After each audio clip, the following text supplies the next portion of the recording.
The best of the best. Ariston, excellence in education. Ariston. Richland 2 is Ariston. Welcome to the new school year and to this edition of Ariston, the district's Education Affairs Show. I'm Teresa Riley.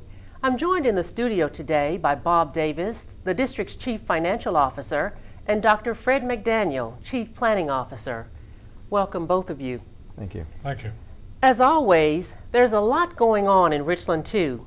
Providing engaging and meaningful learning experiences for our students is always at the top of the list. This school year, we opened 2 new schools thanks to the 2008 bond referendum. Catawba Trail Elementary and Muller Road Middle opened. We have several new principals and veteran principals who are starting the school year off at different schools. Students are using cutting-edge technology, and I understand it's causing some sleepless nights for some students as they eagerly await the start of the next school day. Out at Muller Road, students are using iPads instead of textbooks.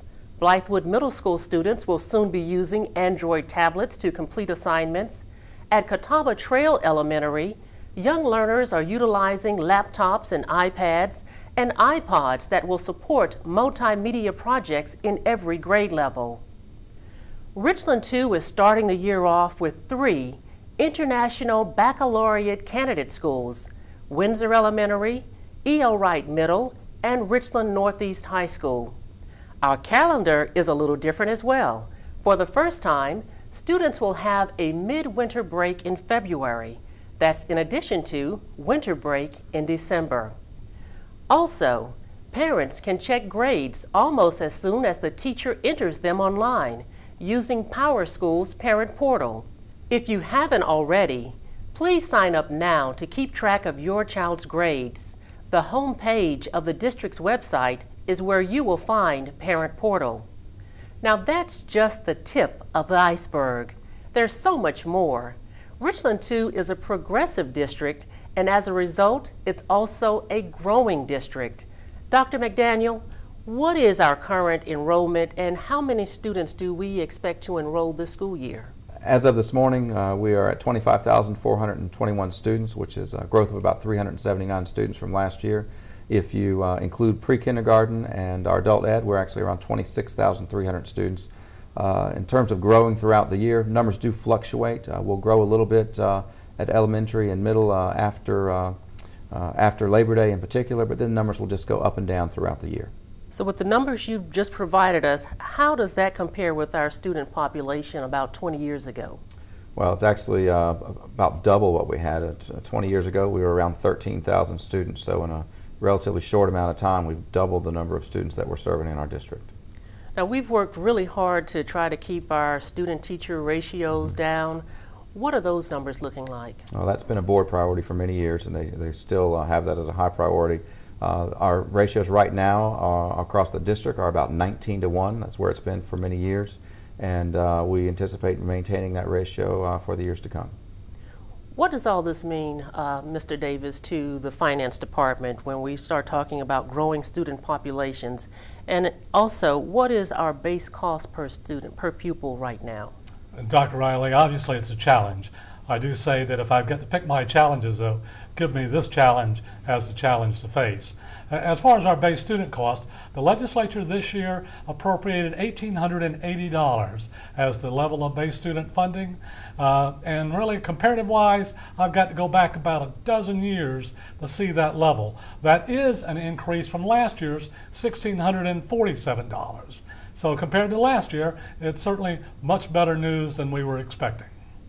That's good news. How are we financially? Are we stable? How does the district look? Right now, basically, yes, we're stable. We're pretty solid. Again, this year, we've in fact provided a small pay raise for our staffs, a 2% pay raise. We're not furloughing any employees this year. We were able to restore the Perfect Attendance Awards for our teachers and our Perfect Attendance Award for our bus drivers, and actually one of the benefits, an excess sick leave benefit for some of our employees. So again, compared to prior years, this is much better. Are we where we need to be or should be? As the Chief Financial Officer, I'll tell you, no, we aren't. No, we aren't. That AA credit rating, how does that impact the district and its finances? It saves our taxpayers literally hundreds and thousands and perhaps even millions of dollars.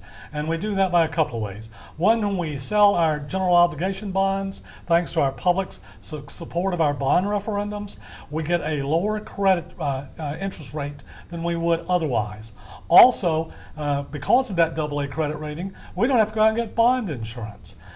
With bond insurance, it generally costs you about $40,000 a year.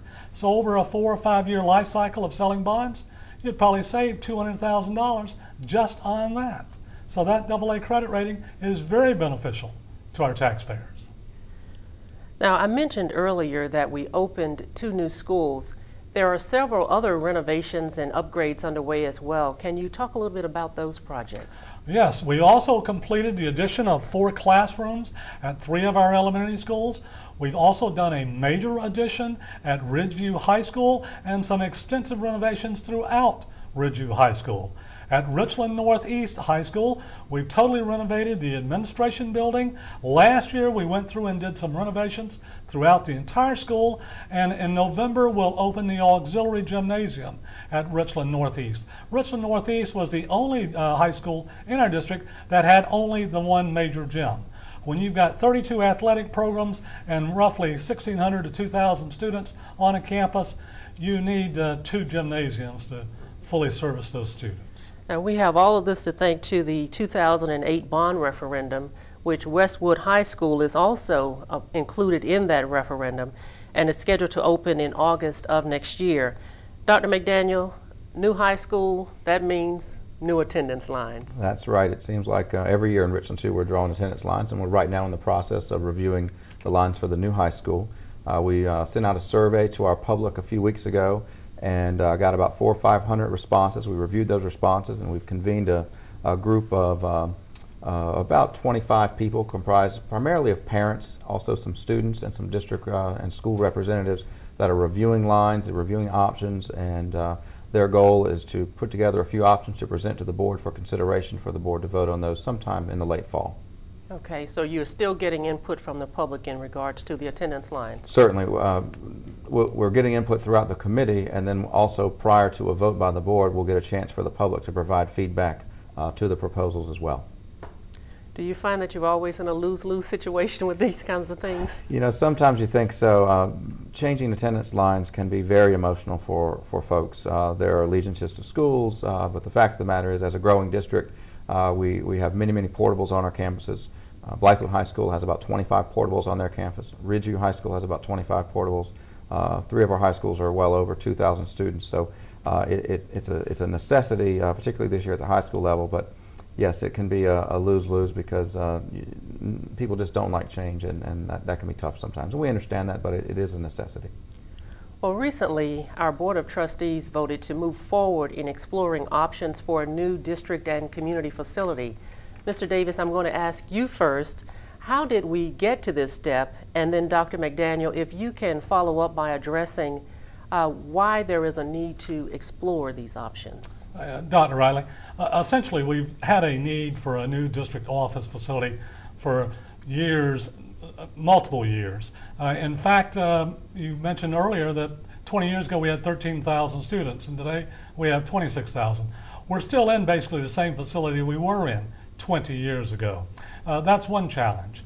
We have a 10-year facility plan, and we update it annually, and the need for a new district office has been well aware for probably at least a decade, but it first appeared in our facility plan back in 2005. So now we're into the 6th or 7th year of noting in our facility plan that clearly we need new facilities.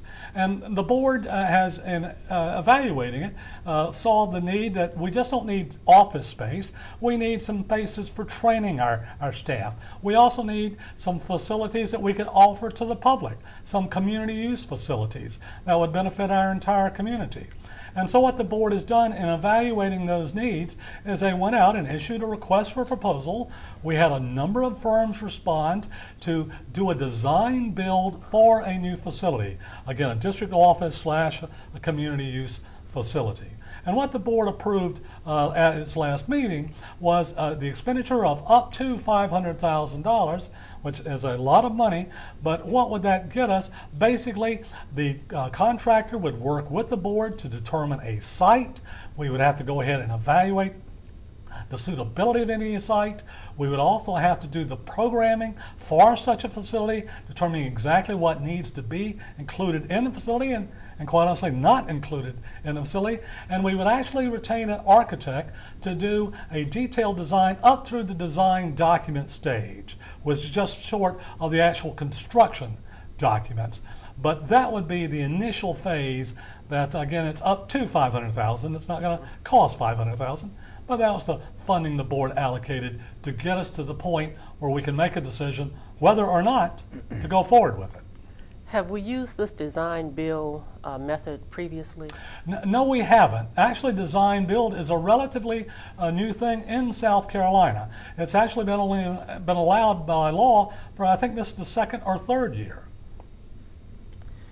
Where would the money come from to pay for a new facility or to renovate the existing facility? Two options for the board.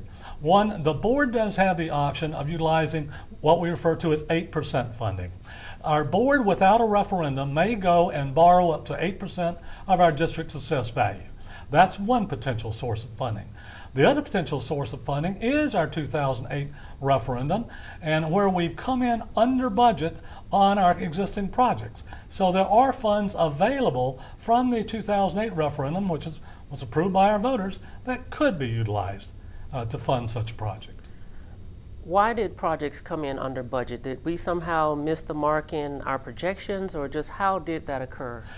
That is one of those fortuitous things. One, timing. You got to remember that when we were designing these schools, it was back in 2005, 2006, 2007. And we went for the referendum in 2008, which is when we went to our public and said we'd like to design these schools. So those budgets were crafted then. And at that point, we were looking at a totally different economy. And so when the referendum passed and we actually went to the market, the timing was incredibly perfect. For contractors were hungry, markets were depressed, and we were able to get some very, very attractive prices on our construction projects. So I would attribute to luck is what I would attribute it to. And it's been very fortunate for our district and again for our taxpayers. Well, there's more information on the district's website regarding construction projects with a comparison of prices from actual cost to original estimates. Well, we've covered a lot of ground. Is there anything else that either one of you would like to add? Well, I'd like to add just real quickly, we talked a little bit about the cost associated with the district office and how long it's been on our long-range facility study. The need for a district office does stem from the growth in students, but currently we have 4 double-wide portables behind the district office where we're housing district administrators. We have 4 or 5 portables on one of our schools campuses housing other district office employees, and then we have other district employees scattered across the district. This is not as conducive to supporting our schools when we're distributed in that manner. We can't get together to meet and things like that when we need to. Parking at our current facility is such that we can no longer hold board meetings there. The boardroom is much too small. And so those are some of the things that go into the need. And Mr. Davis mentioned a professional learning center. That's some of the things we're talking about so we can better support our faculty, our teachers. And then also we'd very much like to be able to meet with the community more, have more community partnerships, and a new facility would certainly support that. And Dr. Riley, I'd like to add that one, it's a real point of pride with our district that our construction projects are on time and within budget. We've said what we would do, we've done what we've said, and I believe that we've faithfully won the trust of our community in that process, and we're very proud of that. We're very proud of our fiscal conservatism. We're very proud of the financial awards we've won for reporting at the highest national levels, and we're very grateful for our public support, our strong support, certainly in the last 3 referendums. And these have been huge challenges, and our public has rallied and shown outstanding support for public K-12 education. Thank you both very much. If you have any questions or comments regarding this show, please email ariston@richland2.org. Follow us and keep up with the latest information on Flickr, Facebook, Twitter, and YouTube. The public is always welcomed and encouraged to attend school board meetings the second and fourth Tuesday of each month. Ariston, the best of the best. Richland 2 is Ariston.